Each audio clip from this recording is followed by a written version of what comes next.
Hi all, എല്ലാവർക്കും നമസ്കാരം. ഇന്ന് നടന്ന LD ക്ലർക്ക് SR4 ST പരീക്ഷയുടെ ആനുകാലിക ചോദ്യങ്ങളും അതിൻ്റെ അനുബന്ധ വസ്തുതകളുടെയും ക്ലാസ്സാണ്.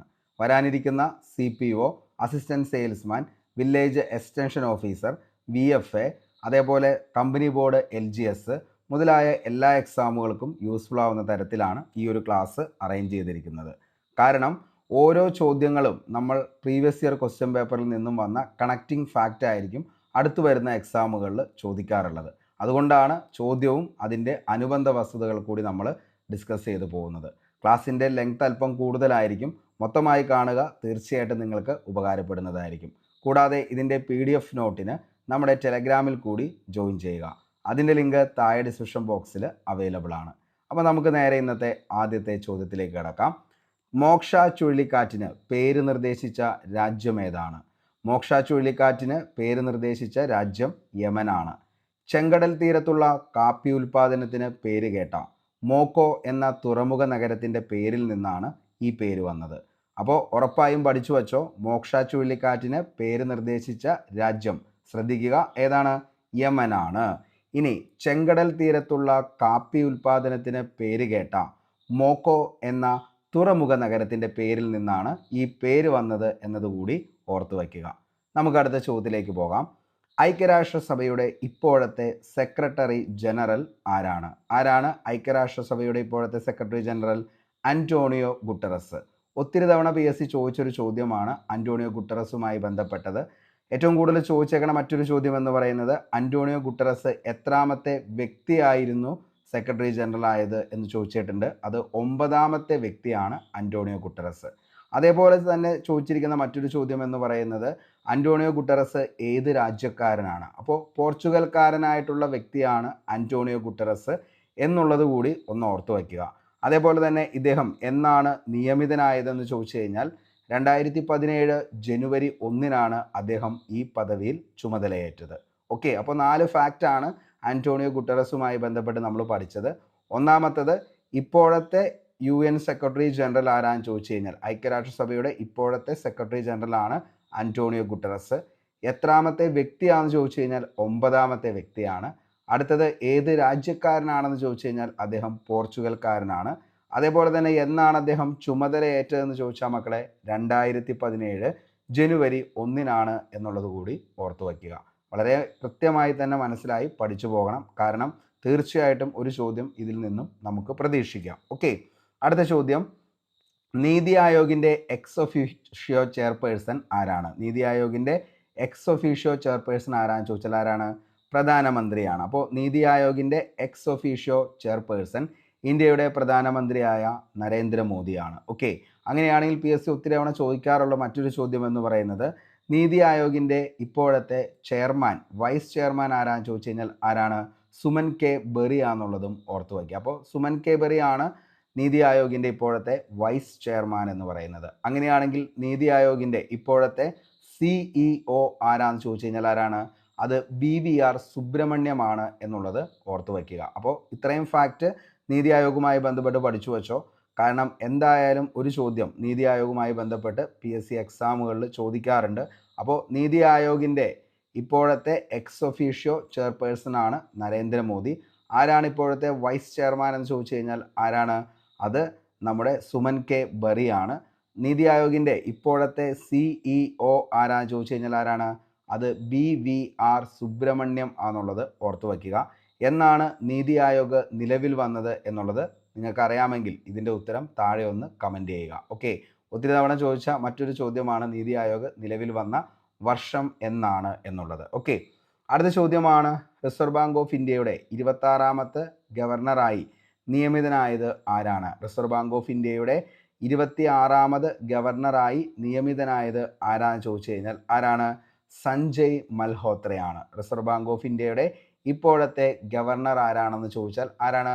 സഞ്ജയ് മൽഹോത്ര. ഓർത്തു വയ്ക്കുക, വെരി വെരി ഇമ്പോർട്ടൻ്റ് ആണ്. ഓക്കെ, അടുത്ത ചോദ്യം, 2024 ഏഷ്യൻ ഡെവലപ്മെൻറ്റ് ബാങ്കിൻ്റെ 69ാമത് അംഗമായ രാജ്യമാണ് ഏതെന്ന് പറയുന്നത്? ഇസ്രായേൽ. ഓക്കെ, അപ്പോൾ ഏഷ്യൻ ഡെവലപ്മെൻറ്റ് ബാങ്കിൽ അംഗമായ 69ാമത്തെ രാജ്യം ഏതാണെന്ന് ചോദിച്ചാൽ അതാണ് ഇസ്രായേൽ. ലോകത്തിലെ ഏറ്റവും പ്രായം കുറഞ്ഞ ചെസ് ചാമ്പ്യൻ എന്ന പദവി അടുത്തിടെ കരസ്ഥമാക്കിയത് ആരാണെന്ന് ചോദിച്ചാൽ ആരാണ്? ഡി ഗുഗേഷ് ആണ്. അടുത്തിടെ ലോകത്തിലെ ഏറ്റവും പ്രായം കുറഞ്ഞ ചെസ് ചാമ്പ്യൻ എന്ന പദവി കരസ്ഥമാക്കിയത് ഇന്ത്യക്കാരനായ ഡി ഗുഗേഷ് ആണ്.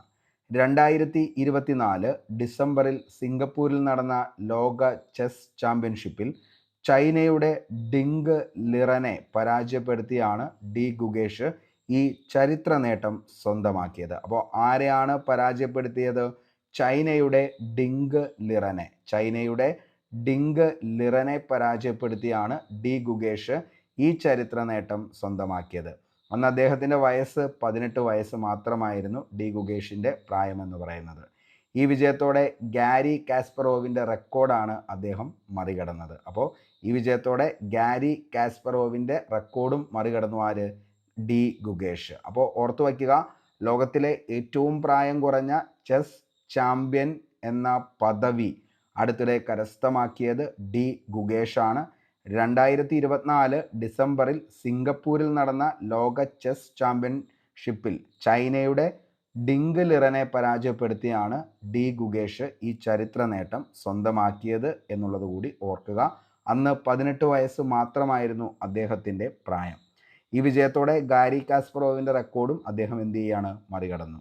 അടുത്ത ചോദ്യമാണ്, ഇന്ത്യയുടെ ഇപ്പോഴത്തെ ചീഫ് ഇലക്ഷൻ കമ്മീഷണർ ആരാണ്? ഇന്ത്യയുടെ ഇപ്പോഴത്തെ ചീഫ് ഇലക്ഷൻ കമ്മീഷണറാണ് ആരെന്ന് പറയുന്നത്? ഗ്യാനേഷ് കുമാർ. ഓക്കെ, അപ്പോൾ ഇന്ത്യയുടെ ഇപ്പോഴത്തെ ചീഫ് ഇലക്ഷൻ കമ്മീഷണറാണ് ഗ്യാനേഷ് കുമാർ. 2025 ഫെബ്രുവരി 19 അദ്ദേഹം ഈ സ്ഥാനത്ത് ചുമതലയേറ്റത്. തീർച്ചയായിട്ടും ഒരു ചോദ്യം ഇത് പ്രതീക്ഷിക്കാം. 2025 ഫെബ്രുവരി 19 ചീഫ് ഇലക്ഷൻ കമ്മീഷണറായത് താഴെ പറയുന്നവയിൽ ആരാന്ന് ചോദിച്ചു കഴിഞ്ഞാൽ ഗ്യാനേഷ് കുമാർ. ഓക്കെ, അടുത്ത ചോദ്യമാണ്, നമുക്ക് എല്ലാവർക്കും അറിയാവുന്ന ഒരു ചോദ്യമാണ്. കേരളത്തിൽ സാമൂഹ്യ സുരക്ഷാ പെൻഷൻ പദ്ധതിയിൽ ഉൾപ്പെട്ടിട്ടുള്ള അംഗങ്ങൾക്ക് നിലവിൽ നൽകുന്ന ക്ഷേമ പെൻഷൻ എത്ര രൂപയാണ്? ഓക്കെ, അപ്പോൾ കേരളത്തിലെ സാമൂഹ്യ സുരക്ഷാ പെൻഷൻ പദ്ധതിയിൽ ഉൾപ്പെട്ടിട്ടുള്ള അംഗങ്ങൾക്ക് നിലവിൽ നൽകുന്ന ക്ഷേമ പെൻഷൻ 1600 രൂപയാണ്. ഇത് വിവിധ തരം സാമൂഹ്യ സുരക്ഷാ പെൻഷനുകളുണ്ട്. ഇതിൻ്റെ കൂടെ വാർദ്ധക്യകാല പെൻഷൻ, വിധവാ പെൻഷൻ, വികലാംഗ പെൻഷൻ, കർഷക തൊഴിലാളി പെൻഷൻ, 50 വയസ്സ് കഴിഞ്ഞ അവിവാഹിതർക്കുള്ള പെൻഷൻ തുടങ്ങിയവ ഇതിൽ ബാധകമാണ്. ഓക്കെ, അപ്പോൾ ഇതിൻ്റെ അകത്ത് ഏത് ചോദിച്ചു കഴിഞ്ഞാലും അതെല്ലാം എത്ര രൂപയാണ്? 1600 രൂപയാണ്. അപ്പോൾ കേരളത്തിലെ സാമൂഹ്യ സുരക്ഷാ പെൻഷൻ്റെ നിലവിലെ തുക എത്രയാണെന്ന് ചോദിച്ചാൽ 1600 രൂപയാണ്. ഇത് വിവിധ തരം സാമൂഹ്യ സുരക്ഷാ പെൻഷനുകളാണ്. കാരണം ഓർത്തു വയ്ക്കുക, വാർദ്ധക്യകാല പെൻഷൻ ചോദിച്ചാലും 1600, വിധവാ പെൻഷനും 1600, വികലാംഗ പെൻഷൻ, കർഷക തൊഴിലാളി പെൻഷൻ, 50 വയസ്സ് കഴിഞ്ഞ അവിവാഹിതർക്കുള്ള പെൻഷൻ, ഇതെല്ലാം എത്ര രൂപയാണ്? 1600 രൂപയാണ്.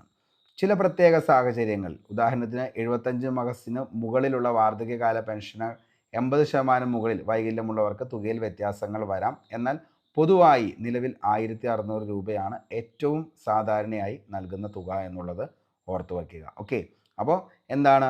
നിലവിൽ ഈ പറയുന്ന പെൻഷൻ്റെ തുകയിൽ വ്യത്യാസമില്ല, 1600 രൂപ തന്നെയാണ് ഇപ്പോഴും നിലവിൽ കൊടുത്തുകൊണ്ടിരിക്കുന്നത്. ഓക്കെ, അടുത്തത്, താഴെ പറയുന്ന പ്രസ്താവനയിൽ കിഫ്ബിയുമായി ബന്ധപ്പെട്ട ശരിയായ പ്രസ്താവന ഏതാണ്? കേരള സംസ്ഥാനത്തിൻ്റെ അടിസ്ഥാന സൗകര്യ വികസനത്തിനായി പണം സംഭരിക്കുന്നതിനുള്ള ഒരു സംവിധാനമാണ് കിഫ്ബി. അപ്പോൾ താഴെ പറയുന്ന പ്രസ്താവനയിൽ കിഫ്ബിയുമായി ബന്ധപ്പെട്ട ശരിയായ പ്രസ്താവന ഇതാണ്: കേരള സംസ്ഥാനത്തിൻ്റെ അടിസ്ഥാന സൗകര്യ വികസനത്തിനായി പണം സംഭരിക്കാനുള്ള ഒരു സംവിധാനമാണ് കിഫ്ബി എന്നുള്ളത്.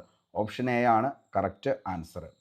കിഫ്ബി എന്നതിൻ്റെ പൂർണ്ണ രൂപമാണ് Kerala infrastructure investment fund board. Okay, അപ്പോൾ എന്താണ് കിഫ്ബിയുടെ പൂർണ്ണ രൂപം? വേണമെങ്കിൽ ചോദിക്കാം, നല്ലൊരു ചോദ്യമാണ്. Kerala infrastructure investment fund board എന്നാണ് മലയാളത്തിൽ Kerala infrastructure investment fund board എന്ന് പറയാം. കേരളത്തിലെ അടിസ്ഥാന സൗകര്യ വികസന പദ്ധതികൾക്കായി ഫണ്ട് കണ്ടെത്താനും അവ നടപ്പിലാക്കാനും രൂപീകരിച്ച ഒരു സർക്കാർ സ്ഥാപനമാണ് കിഫ്ബി. സംസ്ഥാന സർക്കാരിൻ്റെ സാധാരണ വരുമാനത്തിന് പുറമെ വിവിധ സ്രോതസ്സുകളിൽ നിന്ന് പണം സമാഹരിച്ച് റോഡുകൾ, പാലങ്ങൾ, സ്കൂളുകൾ, ആശുപത്രികൾ, കുടിവെള്ള പദ്ധതികൾ, വൈദ്യുതി വിതരണം തുടങ്ങിയ വലിയ അടിസ്ഥാന സൗകര്യ പദ്ധതികൾക്ക് ധനസഹായം നൽകുക എന്നതാണ് കിഫ്ബിയുടെ പ്രധാന ലക്ഷ്യം. 1999 Kerala infrastructure investment fund act പ്രകാരം രൂപീകരിച്ചത് 2016. നിയമത്തിൽ സമഗ്രമായ ഭേദഗതികൾ വരുത്തി കൂടുതൽ വിപുലവും ശക്തവുമാക്കി. പെട്രോൾ സെസ്, മോട്ടോർ വാഹന നികുതിയുടെ ഒരു വിഹിതം, മസാല ബോണ്ടുകൾ തുടങ്ങിയ മാർഗങ്ങളിലൂടെയാണ് കിഫ്ബി പ്രധാനമായും ഫണ്ട് സമാഹരിക്കുന്നത്. കേരള മുഖ്യമന്ത്രിയാണ് കിഫ്ബിയുടെ ചെയർപേഴ്സൺ എന്നുള്ളത് കൂടി ഓർത്തു വയ്ക്കുക. അപ്പോൾ കിഫ്ബിയുടെ ചെയർപേഴ്സൺ ആരാന്ന് ചോദിച്ചാൽ ആരാണ്? കേരള മുഖ്യമന്ത്രി ശ്രീ പിണറായി വിജയൻ അദ്ദേഹമാണ്. ഓക്കെ, അപ്പോൾ കിഫ്ബി എന്ന് പറയുന്നത് കേരള സംസ്ഥാനത്തിൻ്റെ അടിസ്ഥാന സൗകര്യ വികസനത്തിനായി പണം സംഭരിക്കാനുള്ള ഒരു സംവിധാനമാണ് കിഫ്ബി എന്നുള്ളത് ഓർത്തു വയ്ക്കുക. അപ്പോൾ കേരള സംസ്ഥാനത്തിൻ്റെ അടിസ്ഥാന സൗകര്യ വികസനത്തിനായി പണം സംഭരിക്കാനുള്ള ഒരു സംവിധാനത്തെയാണ് നമ്മൾ എന്തെന്ന് വിളിക്കുന്നത്? കിഫ്ബി. എന്താണ് ഇതിൻ്റെ പൂർണ്ണരൂപം? ഓർത്തു വെച്ചോ, വെരി വെരി ഇമ്പോർട്ടൻ്റ് ആണ് മക്കളെ. Kerala infrastructure investment fund board. Okay, നമുക്ക് അടുത്ത ചോദ്യത്തിലേക്ക് പോകാം. 2021 നിലവിൽ വന്നത് എത്രാമത്തെ കേരള നിയമസഭയാണ്? 2021 യെസ്, 15ാമത്തെ കേരള നിയമസഭയാണ് 2021 നിലവിൽ വന്നത്. ഓക്കെ, അടുത്ത ചോദ്യം. കേരളത്തിൽ തദ്ദേശ സ്വയംഭരണ സ്ഥാപനങ്ങൾ വഴിയുള്ള മുഴുവൻ സേവനങ്ങളും ഓൺലൈനായി ലഭ്യമാക്കുന്നതിനായി തദ്ദേശ സ്വയംഭരണ വകുപ്പിനു വേണ്ടി ഇൻഫർമേഷൻ കേരള മിഷൻ വികസിപ്പിച്ച ആപ്ലിക്കേഷൻ ഏതാണെന്ന് ചോദിച്ചാൽ അതിൻ്റെ ഉത്തരമാണ് കെ സ്മാർട്ട്. ഓക്കെ, അപ്പോൾ കേരളത്തിൽ തദ്ദേശ സ്വയംഭരണ സ്ഥാപനങ്ങൾ വഴിയുള്ള മുഴുവൻ സേവനങ്ങളും ഓൺലൈനായി ലഭ്യമാക്കുന്നതിനായി തദ്ദേശ സ്വയംഭരണ വകുപ്പിന് വേണ്ടി ഇൻഫർമേഷൻ കേരള മിഷൻ വികസിപ്പിച്ച ആപ്ലിക്കേഷൻ്റെ പേരാണ് കെ സ്മാർട്ട്. കെ സ്മാർട്ട് എന്ന് ചോദിച്ചു കഴിഞ്ഞാൽ Kerala solution for managing administrative reformation and transformation എന്നതാണ് ഇതിൻ്റെ ഫുൾ ഫോം. അപ്പോൾ ഇത് എന്താണ് കേരള മിഷൻ? ഇത് വികസിപ്പിച്ചെടുത്തത് കേരളത്തിലെ തദ്ദേശ സ്വയംഭരണ സ്ഥാപനങ്ങളുടെ പ്രവർത്തനങ്ങളെ ഡിജിറ്റലൈസ് ചെയ്യാനും ജനങ്ങൾക്ക് നൽകുന്ന സേവനങ്ങൾ മെച്ചപ്പെടുത്താനും ലക്ഷ്യമാക്കിയിട്ടുള്ള ഒരു സമഗ്ര ഇ ഗവേണൻസ് പ്ലാറ്റ്ഫോമാണ് കേരള സർക്കാരിൻ്റെ ഇൻഫർമേഷൻ കേരള മിഷൻ, IKM ആണ് ഇത് വികസിപ്പിച്ചെടുത്തത്. കെ സ്മാർട്ടിൻ്റെ പ്രധാന സവിശേഷതകൾ എന്തൊക്കെയാണെന്ന് ചോദിച്ചാൽ ഇതിൻ്റെ സമഗ്രമായ സേവനങ്ങൾ, ജനനം മുതൽ മരണം വരെയുള്ള ഒരു വ്യക്തിക്ക് ആവശ്യമായ ഒട്ടുമിക്ക സേവനങ്ങളും കെ സ്മാർട്ടിലൂടെ ഓൺലൈനായിട്ട് ലഭ്യമാക്കാൻ ലക്ഷ്യമിടുന്നു. സിവിൽ രജിസ്ട്രേഷൻ, ജനനം, മനനം, അതേപോലെ തന്നെ വിവാഹം, ജനനം, മരണം, വിവാഹം, കെട്ടിട പെർമിറ്റുകൾ, അതേപോലെ തന്നെ പ്രോപ്പർട്ടി ടാക്സ്, ട്രേഡ് ലൈസൻസുകൾ, പൊതുജന പരാതി, പരിഹാര തുടങ്ങിയവ 35ഓളം മൊഡ്യൂളുകൾ ഇതിൽ പെടുന്നു. ഓൺലൈൻ പ്രവേശനം, പൗരന്മാർക്ക് അപേക്ഷകൾ ഓൺലൈനായി സമർപ്പിക്കാനും അവരുടെ സ്റ്റാറ്റസ് ട്രാക്ക് ചെയ്യാനും സർട്ടിഫിക്കറ്റുകൾ ഡൗൺലോഡ് ആൻഡ് അപ്ലോഡിങ് ഇതും ഇവിടെ എന്ത് ചെയ്യുന്നു? സാധ്യമാകുന്നു. സാങ്കേതിക വിദ്യയുടെ സംയോജനം, ബ്ലോക്ക് ചെയിൻ, ആർട്ടിഫിഷ്യൽ ഇൻ്റലിജൻസ്, അതേപോലെ തന്നെ GIS, special data, chatbot, cloud computing തുടങ്ങിയ ഏറ്റവും പുതിയ സാങ്കേതിക വിദ്യകൾ ഇതിൽ ഉപയോഗിച്ചിട്ടുമുണ്ട്. കാര്യക്ഷമതയും സുതാര്യതയും, തദ്ദേശ സ്ഥാപനങ്ങളുടെ പ്രവർത്തനങ്ങൾ കൂടുതൽ കാര്യക്ഷമമാക്കാനും സേവനങ്ങൾ ലഭ്യമാക്കുന്നതിൽ സുതാര്യത ഉറപ്പുവരുത്താനും കെ സ്മാർട്ട് സഹായിക്കുന്നു. മൊബൈൽ ആപ്ലിക്കേഷൻ കെ സ്മാർട്ടിന് വെബ് അധിഷ്ഠിത പ്ലാറ്റ്ഫോം പുറമെ മൊബൈൽ ആപ്ലിക്കേഷനുമുണ്ട്. ഇത് സേവനങ്ങൾ വിരൽത്തുമ്പിൽ ലഭ്യമാക്കാൻ സഹായിക്കുന്നു. ILGMSൻ്റെ തുടർച്ച, നിലവിൽ ഗ്രാമപഞ്ചായത്തുകളിൽ ഉപയോഗിക്കുന്ന ഇൻ്റഗ്രേറ്റഡ് ലോക്കൽ ഗവൺമെൻറ് മാനേജ്മെൻറ്റ് സിസ്റ്റത്തിൻ്റെ 2ാം പതിപ്പായി നമുക്ക് കെ സ്മാർട്ടിനെ കണക്കാക്കാം. 2024 ജനുവരി 1 നഗര തദ്ദേശ സ്വയംഭരണ സ്ഥാപനങ്ങളിൽ ഇത് നിലവിൽ വന്നു. പിന്നീട് 2025 ഏപ്രിൽ മുതൽ ഗ്രാമീണ തദ്ദേശ സ്വയംഭരണ സ്ഥാപനങ്ങളിലേക്കും വ്യാപിപ്പിച്ചു. കേരളത്തിലെ തദ്ദേശ സ്വയംഭരണ മേഖലയിലെ ഒരു വലിയ ഡിജിറ്റൽ പരിവർത്തനം കൊണ്ടുവരാൻ കെ സ്മാർട്ട് ലക്ഷ്യമിടുന്നു എന്നുള്ളത് കൂടി ഓർത്തു വയ്ക്കുക. അടുത്ത ചോദ്യമാണ്, സ്കൂൾ വിദ്യാർത്ഥികളിൽ ലഹരി ഉപയോഗം തടയുന്നതിനായി സംസ്ഥാന എക്സൈസ് വകുപ്പിൻ്റെ പദ്ധതിയുടെ പേരാണ് നേർവഴി. നേർവഴി എന്നത് എക്സൈസ് വകുപ്പിൻ്റെ ഒരു പ്രത്യേക പദ്ധതിയായിട്ട് നിലവിലില്ല. കാരണം എന്താണെന്ന് ചോദിച്ചു കഴിഞ്ഞാൽ എക്സൈസ് വകുപ്പ് സ്കൂൾ വിദ്യാർത്ഥികളിലും പൊതുസമൂഹത്തിലും ലഹരി വിരുദ്ധ ബോധവൽക്കരണം നടത്തുന്നതിനായിട്ട് നടപ്പാക്കുന്ന പ്രധാന പദ്ധതിയുടെ പേര് ഏതാണെന്ന് ചോദിച്ചാൽ അത് വിമുക്തിയാണ്. പക്ഷേ സ്കൂൾ വിദ്യാർത്ഥികളിൽ മാത്രമായിട്ട് എക്സൈസ് വകുപ്പിൻ്റെ ആ ഒരു പദ്ധതി അറിയപ്പെടുന്നത് നേർവഴിയാണ്. പക്ഷേ ഇത് പൊതുസമൂഹത്തിനും അതേപോലെ തന്നെ എന്താണ് കുട്ടികൾക്കും എല്ലാവർക്കും വേണ്ടി നടപ്പാക്കുമ്പോൾ ഈ പദ്ധതിയുടെ പേര് വിമുക്തി മിഷൻ എന്നാന്നുള്ളത് ഓർത്തു വയ്ക്കുക. ഓക്കെ, അടുത്ത ചോദ്യം, HIV അണുബാധയെ നിയന്ത്രിക്കുന്നതിനും തടയുന്നതിനുമായി വികസിപ്പിച്ചെടുത്ത ചികിത്സാ രീതി താഴെ പറയുന്നവയിൽ ഏതാണ്? നമുക്കറിയാം ആൻറ്റി റിട്രോ വൈറൽ തെറാപ്പിയാണ്. ആൻറ്റി റിട്രോ വൈറൽ തെറാപ്പിയാണ് HIV അണുബാധയെ നിയന്ത്രിക്കുന്നതിനും തടയുന്നതിനുമായി വികസിപ്പിച്ചെടുത്ത ചികിത്സാ രീതി ഏതാണെന്ന് ചോദിച്ചാൽ ആൻറ്റി റിട്രൈവൽ തെറാപ്പി. HIV അണുബാധയെ നിയന്ത്രിക്കുന്നതിനും തടയുന്നതിനും ഇന്ന് നിലവിലുള്ള പ്രധാന ചികിത്സാ രീതി ഏതാണെന്ന് ചോദിച്ചാൽ അത് ആൻറ്റി റിട്രോ വൈറൽ തെറാപ്പി, അതായത് ആർട്ട് എന്നതാണ് അതിൻ്റെ ഷോർട്ട് ഫോം എന്ന് പറയുന്നത്. HIV ചികിത്സയുടെ അടിസ്ഥാനം ആർട്ട് മരുന്നുകളാണ്. ഇത് HIV വൈറസ് ശരീരത്തിൽ പെരുകുന്നത് തടയാൻ സഹായിക്കുന്നു. ആർട്ട് ഒരു രോഗശമനിയല്ല, എന്നാൽ ഇത് HIV ബാധിതർക്ക് ദീർഘവും ആരോഗ്യകരവുമായ ജീവിതം നയിക്കാൻ സഹായിക്കുന്നു. എന്താണ് ഈ പറയുന്ന ആർട്ടിൻ്റെ പ്രധാന ലക്ഷ്യങ്ങൾ എന്ന് ചോദിച്ചാൽ വൈറൽ ലോഡ് കുറയ്ക്കുക, രക്തത്തിലെ HIV വൈറസിൻ്റെ അളവ് കുറയ്ക്കുക. ഇതൊരു പരിധിയിൽ താഴെ എത്തിയാൽ അൺഡിറ്റക്റ്റബിൾ എന്ന് പറയും. അൺഡിറ്റക്റ്റബിൾ വൈറൽ ലോഡ് ഉള്ള ഒരാൾക്ക് ലൈംഗിക ബന്ധത്തിലൂടെ മറ്റൊരാളിലേക്ക് HIV പകരുന്നത് ഏതാണ്ട് പൂർണ്ണമായും തടയാൻ സാധിക്കും. ഓക്കെ, ഇനി രോഗപ്രതിരോധ ശേഷി വർദ്ധിപ്പിക്കുക, അതായത് കോശങ്ങളുടെ എണ്ണം വർദ്ധിപ്പിച്ച് രോഗപ്രതിരോധ ശേഷി വീണ്ടെടുക്കാൻ സഹായിക്കുന്നു. ഇത് അവസരവാദ അണുബാധകളെ തടയുന്നു. ജീവിത നിലവാരം മെച്ചപ്പെടുത്തുക. പ്രതിരോധ മാർഗങ്ങൾ എന്തൊക്കെയാണെന്ന് ചോദിച്ചാൽ ചികിത്സയ്ക്ക് പുറമെ HIV അണുബാധ തടയുന്നതിനും ചില ഫലപ്രദമായ മാർഗങ്ങളുണ്ട്. അതാണ് പ്രീ എക്സ്പോഷർ പ്രോഫിലാക്സിസ് എന്ന് പറയുന്നത്. അതേപോലെ തന്നെ പോസ്റ്റ് എക്സ്പോഷർ പ്രോഫിലാക്സിസ്. അതേപോലെ എന്താണ് ഈ പറയുന്ന പോലെ തന്നെ HIV പകരാതിരിക്കുന്നതിന് വേണ്ടിയിട്ട് ലൈംഗിക ബന്ധത്തിലൂടെയുള്ള HIV പകരാതിരിക്കാൻ കോണ്ടം ഉപയോഗിക്കുക. അതേപോലെ തന്നെ സൂചികൾ പങ്കുവയ്ക്കാതിരിക്കുക. അതേപോലെ തന്നെ ഗർഭിണികളിലെ ചികിത്സ, രക്തദാനവും അവയവദാനവും അതും എന്താണ് ഈ പറയുന്ന HIV വരുന്നതിന് ഒരു കാരണമാണ്. ഈ ചികിത്സാ രീതികൾ പ്രതിരോധ മാർഗങ്ങളും HIVയെ മാരക രോഗത്തിലുപരി നിയന്ത്രിക്കാവുന്ന ഒരു രോഗമാക്കി മാറ്റിയിട്ടുമുണ്ട്. ഓക്കെ, അപ്പോൾ ഇത്രയും കാര്യങ്ങളൊന്നും ശ്രദ്ധിച്ചേക്കുക HIV ബന്ധപ്പെട്ട്. അപ്പോൾ HIV എന്ന് പറയുന്ന അത് തടയുന്നതിന് വേണ്ടിയിട്ട് വികസിപ്പിച്ചെടുത്ത ചികിത്സാ രീതി ചോദിച്ചാൽ അത് ആൻറ്റി റിട്രോ വൈറൽ തെറാപ്പിയാണ്. Anti retro viral therapy, art എന്നുള്ളത് ഓർത്തു വയ്ക്കുക. ഓക്കെ, അടുത്ത ചോദ്യമാണ് 2024 വൈദ്യശാസ്ത്ര നൊബേൽ സമ്മാനം താഴെ പറയുന്നവയിൽ ഏതുമായി ബന്ധപ്പെട്ടിരിക്കുന്നു? ഒത്തിരി തവണ ചോദിച്ച ചോദ്യമാണ് കേട്ടോ ഈ പറയുന്ന 2024 വൈദ്യശാസ്ത്രത്തിനുള്ള നൊബേൽ എന്ന് പറയുന്നത്. ഓക്കെ, 2024 വൈദ്യശാസ്ത്രത്തിനുള്ള നൊബേൽ സമ്മാനം ലഭിച്ചത് 2 അമേരിക്കൻ ശാസ്ത്രജ്ഞർക്കാണ്. വിക്ടർ ആംബ്രോസും അതേപോലെ തന്നെ ഗാരി റുക്കിൻ എന്ന് പറയുന്ന 2 പേർക്കാണ് 2024 വൈദ്യശാസ്ത്രത്തിനുള്ള നൊബേൽ സമ്മാനം ലഭിച്ചത്. വിക്ടർ ആംബ്രോസും ഗാരി റുക്കിനുമാണ്. മൈക്രോ RNA എന്ന ചെറു RNA തന്മാത്രകളുടെ കണ്ടെത്തലിനും ജീൻ നിയന്ത്രണത്തിനുള്ള അവയുടെ പങ്കിനും നൽകിയ സംഭാവനകൾക്കാണ് ഇവർക്ക് പുരസ്കാരം ലഭിച്ചത്. ഈ കണ്ടെത്തൽ ജീവജാലങ്ങളുടെ കോശവികാസത്തെയും പ്രവർത്തനങ്ങളെയും കുറിച്ചുള്ള നമ്മുടെ ധാരണയിൽ വിപ്ലവം സൃഷ്ടിച്ചു. ഓക്കെ, അപ്പോൾ ആരൊക്കെയാണ് നിലവിൽ എന്ത് ചെയ്തത് ഈ പറയുന്നത് കണ്ടുപിടിച്ചത് എന്ന് ചോദിച്ചു കഴിഞ്ഞാൽ ആരൊക്കെയാണ്? 2 പേരാണ്, വിക്ടർ ആംബ്രോസും ഗാരി റൂക്കിനും. അപ്പോൾ മൈക്രോ RNA, അപ്പോൾ ആദ്യത്തെ ഓപ്ഷൻ നിലവിൽ ശരിയാണ്. ഓക്കെ, അതേപോലെ തന്നെ എന്താണ് മൈക്രോ RNA എന്ന ചെറു RNA തന്മാത്രയുടെ കണ്ടെത്തലിനും ജീൻ നിയന്ത്രണത്തിനും, രണ്ടാമത്തെ ജീൻ പ്രവർത്തനം ശരീരത്തിൽ ക്രമപ്പെടുത്തുന്നതിൻ്റെ അടിസ്ഥാന പ്രക്രിയ മനസ്സിലാക്കുന്നതിന് വേണ്ടി.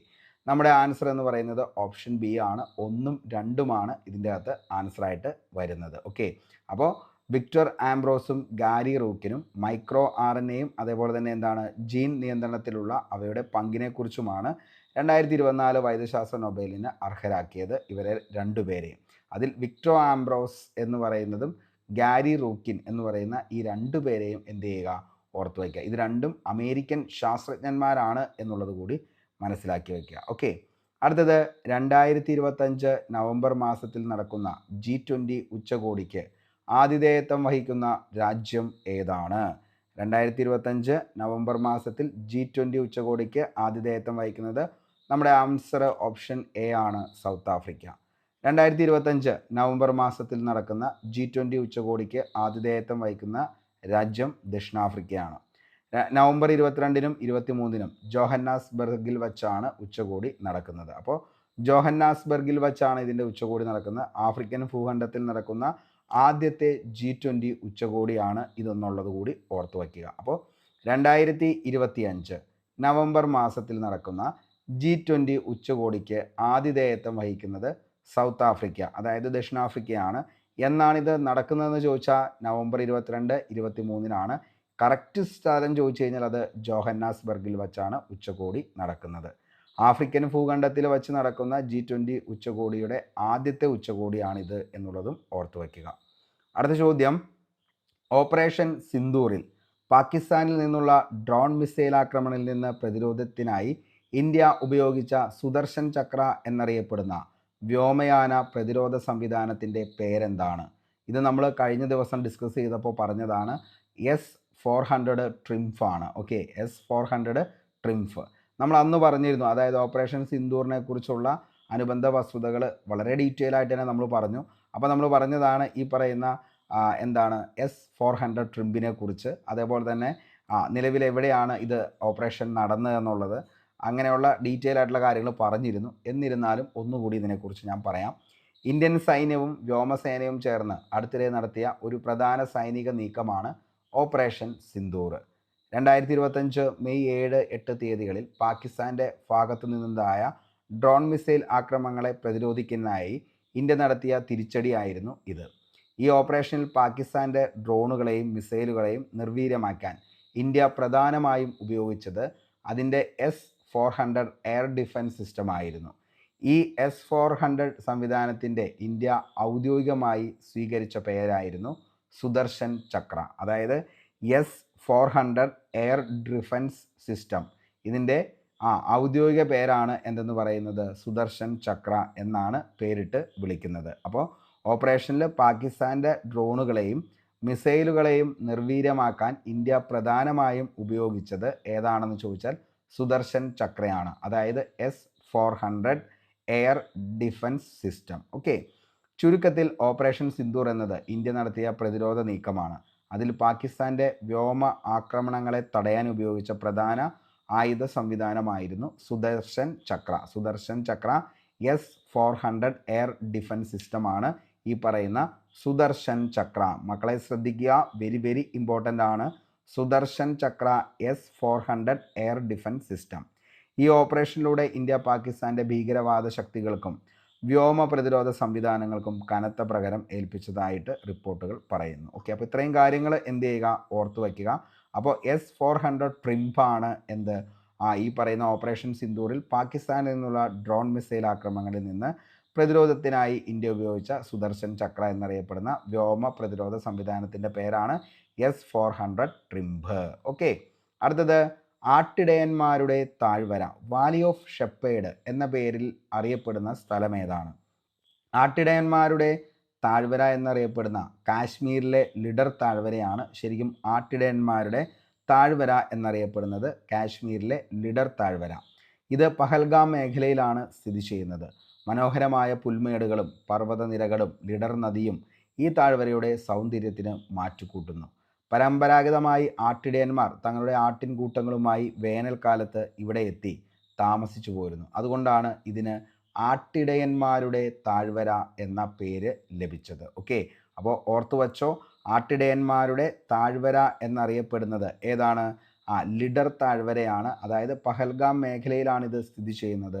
മനോഹരമായ പുൽമേടുകളും പർവ്വതനിരകളും ലിഡർ നദിയും ഈ താഴ്വരയുടെ സൗന്ദര്യത്തിൻ്റെ മാറ്റുകൂട്ടുന്നു.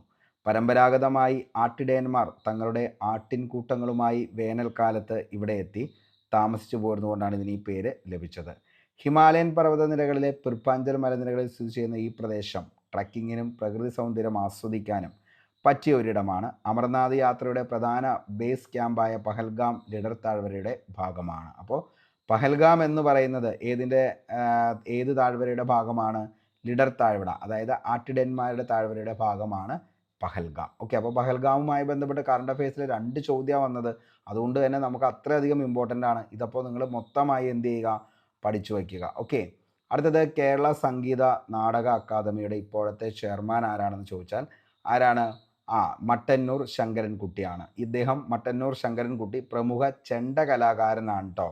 2022 നവംബർ മുതലാണ് ഈ പദവി വഹിക്കുന്നത്. അപ്പോൾ കേരള സംഗീത നാടക അക്കാദമിയുടെ ഇപ്പോഴത്തെ ചെയർമാൻ ആരാണെന്ന് ചോദിച്ചാൽ മക്കളെ അത് മട്ടന്നൂർ ശങ്കരൻകുട്ടി. മട്ടന്നൂർ ശങ്കരൻകുട്ടി. ശ്രദ്ധിക്കുക, കേരള സംഗീത നാടക അക്കാദമിയുടെ ഇപ്പോഴത്തെ ചെയർമാൻ മട്ടന്നൂർ ശങ്കരൻകുട്ടി. അദ്ദേഹം എന്താണ്? ചെണ്ട കലാകാരനാണ്. ചെണ്ട കലാകാരൻ. ഓക്കെ. 77ാമത് കാൻ ചലച്ചിത്രമേളയിൽ ഗ്രാൻഡ് പി അവാർഡ് നേടിയ ഓൾ വി ഇമാജിനസ് ലൈറ്റ് എന്ന ചലച്ചിത്രത്തിൻ്റെ സംവിധായകനാണ് പായൽ കപാഡിയ. നമ്മൾ ഈ ഒരു ചിത്രത്തെക്കുറിച്ച് കഴിഞ്ഞ ദിവസത്തെ എക്സാമിൻ്റെ അനുബന്ധ വസ്തുതകൾ പറഞ്ഞപ്പോൾ പറഞ്ഞു പോയതാണ്. അതായത് കനി കുസൃതിയും അതേപോലെ തന്നെ നമ്മുടെ ഈ പറയുന്ന അഞ്ജലി അഞ്ജലി അല്ല, നിലവിൽ 2-3 കഥാപാത്രങ്ങളില്ല. അതിൻ്റെ ഏറ്റവും പ്രധാനപ്പെട്ട കഥാപാത്രം എന്ന് പറയുന്നത് നമ്മുടെ കനി കുസൃതിയാണ്. അതേപോലെ തന്നെ പായൽ കവാഡിയ സംവിധാനം ചെയ്ത all we imagine us light എന്ന ഹിന്ദി സിനിമ, ഇത് 2024 കാൻ ചലച്ചിത്രമേളയിൽ കാൻ പ്രിസ് നേടിയിരുന്നു. അപ്പോൾ ഗ്രാൻഡ് പിക്സ് നേടിയത് ഏതാണെന്ന് ചോദിച്ചു കഴിഞ്ഞാൽ നമ്മുടെ പായൽ കപാഡിയ സംവിധാനം ചെയ്ത ഹിന്ദി സിനിമയാണ് കേട്ടോ ഓൾ വി ഇമാജിനസ് ലൈറ്റ് എന്ന് പറയുന്നത്. അതിൻ്റെ മലയാളം ട്രാൻസ്ലേഷനൊക്കെ നമുക്ക് നിലവിൽ കിട്ടിയിട്ടുണ്ട്. അപ്പോൾ പറ്റുമെങ്കിൽ നിങ്ങളൊക്കെ ഒന്ന് കണ്ടു നോക്കുക. ഒരു അവാർഡ് ഫിലിം ആയതുകൊണ്ട് അതിൻ്റേതായിട്ടുള്ള ഒരു ലാഗൊക്കെ അതിൻ്റെ അകത്ത് വരുന്നുണ്ട്. പക്ഷേ അത്യാവശ്യം കുഴപ്പമില്ലാത്തൊരു സിനിമയാണ്. അപ്പോൾ നിലവിൽ ഈ പറയുന്ന ഈ ഒരു ചിത്രത്തിന് ഒത്തിരി പ്രശസ്തരൊക്കെ അതിനെക്കുറിച്ച് പറഞ്ഞിട്ടുണ്ട്, ട്വീറ്റ് ചെയ്തിട്ടുണ്ട്. അപ്പോൾ അത്രയും നല്ല ഗംഭീര സിനിമയാണ് എന്നാണ് പറയുന്നത്. ഇതിൻ്റെ അകത്തെ പ്രധാന കഥാപാത്രം കൈകാര്യം ചെയ്യുന്നത് കനി കുസൃതിയാണ്. ഓക്കെ. അടുത്തത് 2023 സരസ്വതി സമ്മാൻ പുരസ്കാരത്തിന് അർഹമായ രൗദ്ര സ്വാത്വികത്തിൻ്റെ കർത്താവ് ആരാന്ന് ചോദിച്ചു കഴിഞ്ഞാൽ ആരാണ്? പ്രഭ വർമ്മയാണ്. 2023 സരസ്വതി സമ്മാൻ പുരസ്കാരത്തിന് അർഹയായ രൗദ്ര സ്വാത്വികത്തിൻ്റെ കർത്താവാണ് പ്രഭ വർമ്മ. പ്രഭ വർമ്മയാണ് 2023 സരസ്വതി സമ്മാൻ പുരസ്കാരത്തിന് അർഹയായ രൗദ്ര സ്വാത്വികം എന്ന കൃതിയുടെ കർത്താവ്. ഇതൊരു കാവ്യവ്യാഖ്യയാണ്. ഓക്കെ, കാവ്യാഖ്യയാണ് എന്തെന്ന് പറയുന്നത് ഈ പറയുന്ന പുസ്തകം എന്ന് പറയുന്നത്. രൗദ്ര സ്വാത്വികം ആരുടെയാണെന്ന് ചോദിച്ചാൽ പ്രഭ വർമ്മ 2023 സരസ്വതി സമ്മാൻ പുരസ്കാരത്തിന് അർഹമായി. ഓക്കെ. കേരളത്തിലെ ആദ്യത്തെ ഇ സ്പോർട്സ് കേന്ദ്രം എവിടെയാണ് സ്ഥാപിച്ചതെന്ന് ചോദിച്ചാൽ കേരളത്തിലെ ആദ്യത്തെ ഇ സ്പോർട്സ് കേന്ദ്രം തലശ്ശേരിയിലാണ് ആരംഭിച്ചത്. 2024 ഡിസംബർ 6 വന്ന റിപ്പോർട്ടുകൾ പ്രകാരം കായിക വകുപ്പിൻ്റെ പുതിയ കായിക നയത്തിൻ്റെ ഭാഗമായി VR Krishna Iyer municipal stadium complex ഇത് ഏപ്രിൽ 2025 പ്രവർത്തനം തുടങ്ങാൻ ധാരണയായിരുന്നു. ഓക്കെ. അപ്പോൾ കേരളത്തിലെ ആദ്യത്തെ ഇ സ്പോർട്സ് കേന്ദ്രം നിലവിൽ വന്നത് എവിടെയാണ്? യെസ്, തലശ്ശേരിയിലാണെന്നുള്ളത് ഓർത്തു വയ്ക്കുക. അടുത്ത ചോദ്യം, 2024 ദാദാസാഹിബ് ഫാൽക്കെ പുരസ്കാരത്തിൻ്റെ ജേതാവ് മിഥുൻ ചക്രവർത്തിയാണ്. അപ്പോൾ 2024 ദാദാസാഹിബ് ഫാൽക്കെ പുരസ്കാരത്തിൻ്റെ ജേതാവ് മിഥുൻ ചക്രവർത്തിയാണ്. 2024 Dadasaheb Phalke lifetime achievement പുരസ്കാരം ലഭിച്ചത് പ്രശസ്ത നടൻ മിഥുൻ ചക്രവർത്തിക്കാണ്. ഇന്ത്യൻ സിനിമയ്ക്ക് നൽകിയ സമഗ്ര സംഭാവനകളെ മാനിച്ചു നൽകുന്ന രാജ്യത്തെ പരമോന്നത ചലച്ചിത്ര ബഹുമതിയാണ് ദാദാസാഹിബ് ഫാൽക്കെ.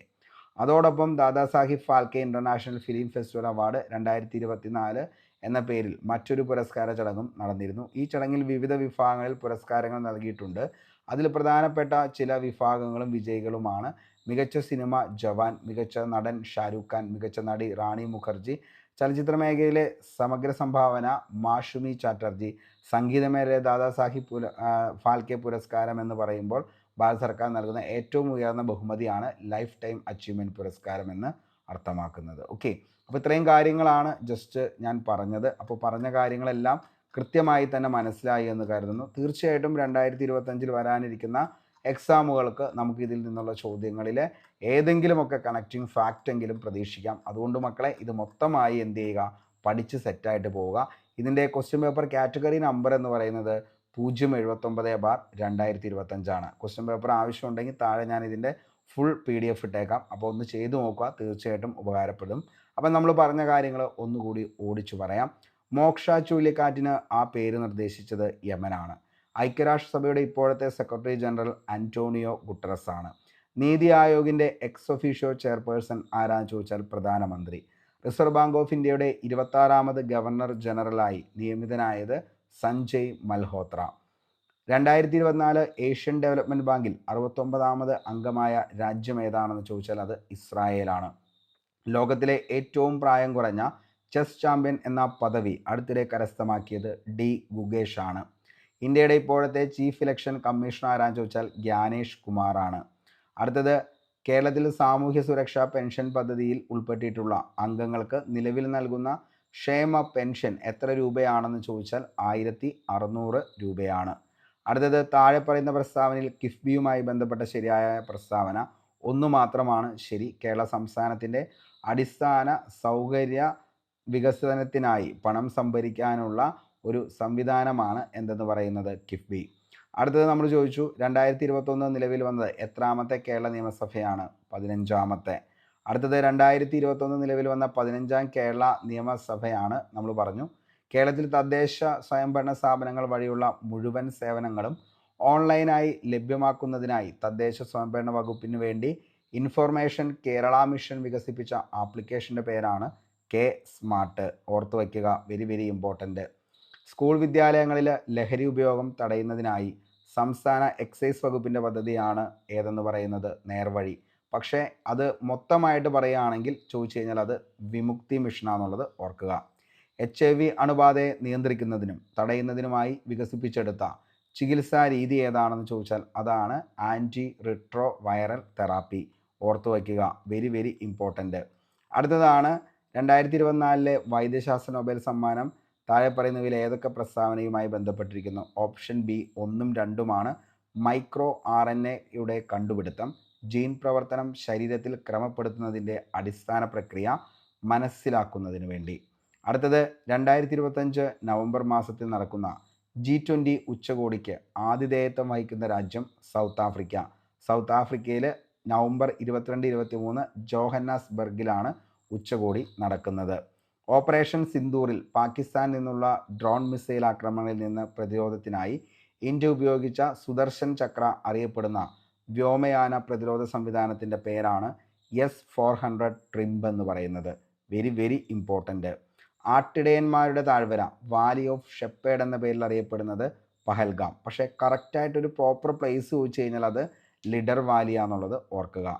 കേരള സംഗീത നാടക അക്കാദമിയുടെ ഇപ്പോഴത്തെ ചെയർമാനാണ് മട്ടന്നൂർ ശങ്കരൻകുട്ടി മാരാർ. അദ്ദേഹം ചെണ്ട കലാകാരനായിട്ടുള്ള വ്യക്തിയാണ്. 77ാമത് കാൻ ചലച്ചിത്രമേളയിൽ ഗ്രാൻഡ് പ്രീ അവാർഡ് നേടിയ All V imagine us light എന്ന ചിത്രത്തിൻ്റെ സംവിധായകൻ പായൽ കപാടിയാണ്. 2023 സരസ്വതി സമ്മാൻ പുരസ്കാരത്തിന് അർഹയായ രൗദ്രസാത്വികത്തിൻ്റെ കർത്താവ് പ്രഭാവർമ്മ. കേരളത്തിലെ ആദ്യത്തെ സ്പോർട്ട് കേന്ദ്രം എവിടെയാണ് സ്ഥാപിച്ചത്? തലശ്ശേരിയിലാണ്. 2024 ദാദാസാഹിബ് ഫാൽക്കെ പുരസ്കാര ജേതാവാണ് മിഥുൻ ചക്രവർത്തിയാണ്. 2024 ദാദാസാഹിബ് ഫാൽക്കെ പുരസ്കാര ജേതാവാണ് ആരെന്ന് പറയുന്നത്? മിഥുൻ ചക്രവർത്തി. അപ്പോൾ ഇത്രയും ചോദ്യങ്ങളും അതിൻ്റെ അനുബന്ധ വസ്തുതകളുമാണ് നമ്മൾ ഡിസ്കസ് ചെയ്തത്. അപ്പോൾ റീസെൻ്റായിട്ട് നടന്ന എക്സാമാണ്. അതുകൊണ്ട് തന്നെ ഇതിൻ്റെ ചോദ്യങ്ങളും അതിൻ്റെ അനുബന്ധ വസ്തുതകളും വരാനിരിക്കുന്ന എക്സാമുകൾക്ക് വളരെയധികം ഇമ്പോർട്ടൻ്റ് ആയിരിക്കും. അതുകൊണ്ട് തന്നെ നിങ്ങൾ എന്ത് ചെയ്യുക, ഇത് മൊത്തമായി കാണുക. അതിനുശേഷം ഇതിൻ്റെ PDF നോട്ട് 1, 2, 3 തവണ വായിച്ച് നോക്കുക. തീർച്ചയായിട്ടും നിങ്ങൾക്ക് ഉപകാരപ്പെടുന്നതായിരിക്കും.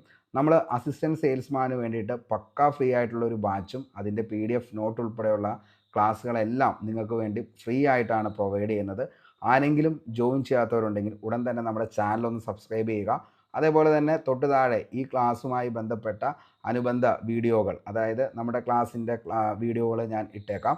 അപ്പോൾ താല്പര്യമുള്ളവരൊന്ന് കണ്ടു നോക്കുക. നിങ്ങൾക്ക് ഇഷ്ടപ്പെടുവാണെങ്കിൽ ഫോളോ ചെയ്യുക.